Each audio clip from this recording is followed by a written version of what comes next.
जय हिंद दोस्तों। आज हम देखेंगे क्लास 10th का chapter from the diary of Anne Frank. So let's start. This is a story of young girl named Anne Frank. ये जो कहानी है एक लड़की की है जिसका नाम है Anne Frank. The story is based on her diary. ये जो कहानी है उसके डायरी पर आधारित है। Anne Frank was a Jewish girl. Anne Frank एक जीविश लड़की थी। She was born on 12 June 1929। उसका जन्म 12 जून 1929 को हुआ था। एट दैट टाइम, उस समय, Nazis had power in German. उस समय जर्मनी के पास जो था वो पावर था। जर्मनी में नाजिस के पास पावर था। ठीक। So she had to go into hiding to avoid Nazis. और नाजिस लोग जो थे वो जीविश लोगों का दुश्मन था। ठीक ना। वे लोग जीविश लोगों को देखना पसंद नहीं करते थे। वे लोग जहाँ भी देखते थे जीविश लोगों को वो मार देते थे। इसलिए क्या होता है कि at that time Nazis had power in Germany. तो उस समय जर्मनी में नाजिस के पास पावर था। So she had to go into hiding to avoid Nazis. इसलिए नाजिस से बचने के लिए उसे क्या करना पड़ा? She had to go into hiding. इसे छिपा हुआ जगह में जाना पड़ा। ठीक ना। तो नाजिस से बचने के लिए वे लोग छिप के रहते थे। She had a nice family but she didn't have any close friend.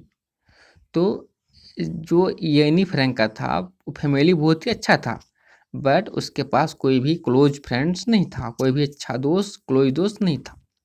Any was admitted to the Montessori nursery school. Anne का एडमिशन हुआ कहाँ पर? तो मॉन्टेसरी नर्सरी स्कूल में। She stayed there until she was 6। जब तक वह 6 की थी तब तक वो वहीं स्कूल में रही। On her 13th birthday one of her friends gifted her a diary. उसके 13वें जन्मदिन पर किसी ने उसको क्या किया? एक डायरी गिफ्ट किया। सी नेम्ड हर डायरी किटी। और इसलिए उसने यानी कि एनी ने अपनी डायरी का नाम रख दिया Kitty. She was an intelligent girl. वो एक क्या थी? बहुत ही इंटेलिजेंट लड़की थी। But she had no friends with whom she can express her feelings. लेकिन उसके पास कोई भी दोस्त नहीं था जिससे कि वो अपना फीलिंग्स को एक्सप्रेस कर सके, व्यक्त कर सके, अपनी भावनाओं को बता सके। She went on thinking. इसलिए वह सोचती रही। Then she realise that. इसलिए तब उसने महसूस की that paper has more patience than people. कि पेपर के पास यानी कागज़ के पास लोगों से अधिक पेशेंस है, धैर्य है। She realise that when we talk to people they got bored very soon। वो महसूस कर कि जब हम लोग लोगों से बात करते हैं तो they got bored very soon. और बहुत ही जल्द क्या होती है? बोर हो जाते हैं। When they get bored they become in attentive. और अगर वो बोर हो गए तो फिर वो ध्यान नहीं देते हैं, इन अटेंटिव हो जाते हैं यानी कि ध्यान नहीं देते हैं। And they refuse to listen और दे लीव द प्लेस। और तब वो हमारे बातों को सुनने से इनकार कर देते हैं या फिर वो जगह को छोड़ के चले जाते हैं। Their patience is exhausted very सून।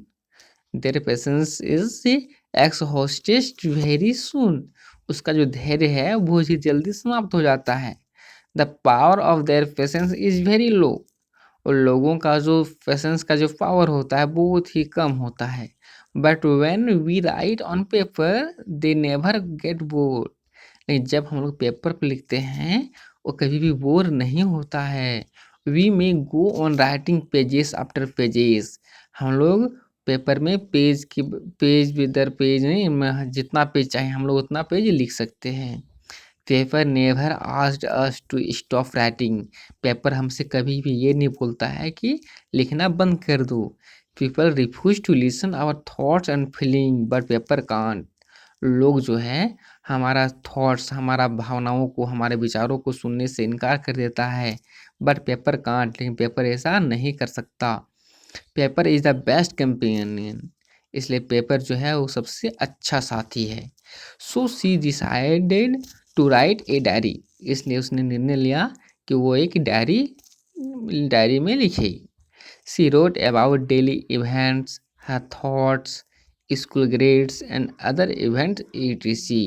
और वो उस डायरी में क्या लिखती थी, तो डेली का इवेंट लिखती थी, अपना विचारों को लिखती थी, ठीक ना, स्कूल का ग्रेड कितना आया वो लिखती थी, और जो भी एक्स्ट्रा इवेंट होता था वे सब उस डायरी में लिखती थी।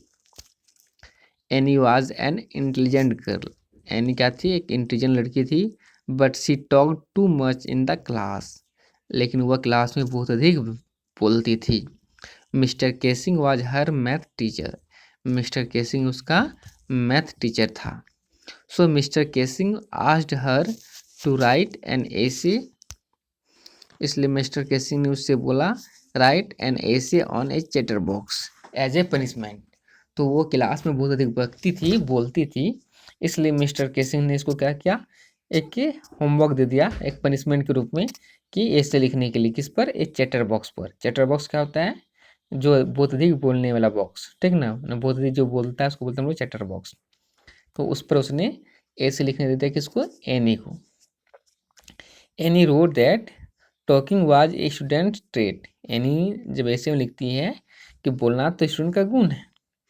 And she could not cure this habit, और वह इस आदत को, हैबिट को क्योर नहीं कर सकती, ठीक नहीं कर सकती, because she had inherited it from her mother, क्योंकि यह जो गुण है वो अपने माँ से ली है, इसलिए वो इस इनहेरिटेड वाला गुण को वो क्योर नहीं कर सकती।